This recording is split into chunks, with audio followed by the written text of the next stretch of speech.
creative process sometimes just comes to mind. What details and study can inform what we find, but beware, not be blinded by the cerebral particulars, where imagination and inspiration can lure us into over-meticulous, to create a world and throw it away, to go inwards to the feeling of being there, like a child at play. All the world's a stage, and all the men and women merely players.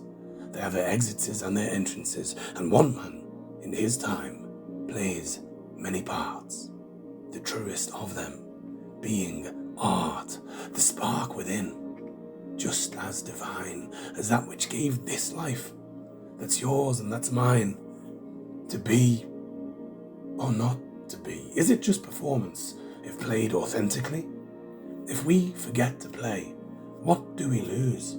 What can we gain if we would choose to accept the words that are written, but to give them the meaning of our own making, to meet the creator in the middle with this ensemble we're creating? Art is connection. And here's the proof.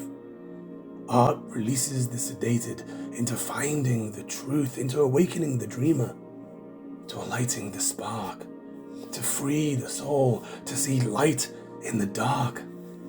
Every animal that makes art, from bowerbird boudoirs to mesmerizing mimicry, from pufferfish geometry, each creation has soliloquy, courtship dances, displays that entice and allure, created for connection. Yes, there's more. To be an animal artist, it's territory, it's food, or it's sex, it's competition with your peers to win as the best, pulsing with a heart that aches, but still just the bare, basic essentials of living. But we can make art with a better heart, one that's made for giving, not creating with the wrong third eye, but making dreams for all to see, to awaken the limitless within us all, to awaken you and you to me. Life, our search for identity, our search for meaning, our lonely searching for connection, our search to not give up on dreaming, finding not just passion, but purpose divine. To tell our stories in this limited time that we're here as players, until we come to service and being grateful to just be part of the story. When we realize it's not about legacy, nor accolade, or glory, nor to try to be the main character, as the truth is, we already are. To be inspired and to be grateful, to know we're made as art, then we move beyond identity, to see the vocation and the vision, to see the priesthood of our craft, and to know we're on a mission. It becomes the work, the gift, the graft, to share our tears and contain our laughs in a spell of contagion, but nothing forced. Every horse shown water, every hidden door unlocked and opened, perception unrestrained, to reignite this sacred art with our passion, pleasure, pain, to make this life more accessible, to make a relation with our struggle, to be a part of a transformation that is relentless, bursting bubbles that have held us back for far, far too long. I'm not an artist. Yes, you are. It took me being on my deathbed to see just how far I'd strayed from my truth, my dream, to see it wither.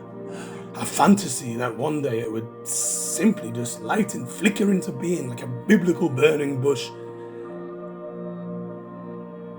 All my life, I've worn costume, been told I was wearing masks. But if society has stripped us to this servile senescence, then who and what is the real you? I ask, what is the real mask? Society's bombarded version of you, or your inner child at play? The one that's seen more life, love, and revolutions round the sun than the adult you are today. You've been the latter for less than a year, in the numbers you gained at your last name day so dear. How many years since the one who was first here? What if the mask and the costume is what allows you to demask? What if this acting out is the truest therapy that gives meaning to your past? I'm addicted to the story, to how it experience shakes and shapes us, how it guides, how it enlivens, how it encircles and escapes us, how it builds intrigue, makes us hunger for the chase, how there is always more in a genuine face.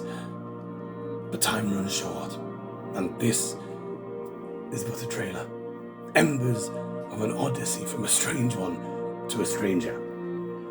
But in this fragment of a journey, with your fragments, if you will, let us unite our embers and let's bring the tinder to create a flame that won't stand still. Let us sit around this fire and sing as it flickers in tales of timeless flame. For we are called to set the world on fire. And how I wish it were already blazing.